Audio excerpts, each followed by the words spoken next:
জানেন, যখন দুটো মন একত্রিত হয় তখন হয় বন্ধন। কিন্তু এই বন্ধনটা কি হচ্ছে?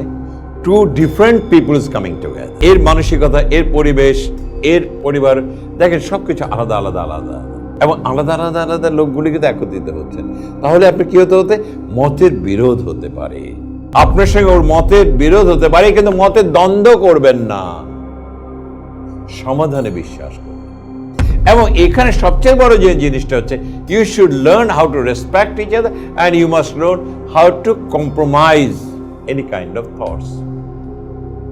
দ্বন্দ্ব তো হবেই, কিন্তু যেখানে দ্বন্দ্ব সেখানে মন্দস্য। আপনি দ্বন্দ্বটাকে আপনারা মসৃণ করে দেবেন, কখনো এটাকে নিবিড় করে গভীর করবেন না, তাহলে কিন্তু সংসারে কিন্তু একটা অশান্তি নেমে আসবে। অনুরোধ থাকবে, একজন একজনকে রেসপেক্ট করুন, কম্প্রোমাইজ করুন, and stay with piece and prosperity.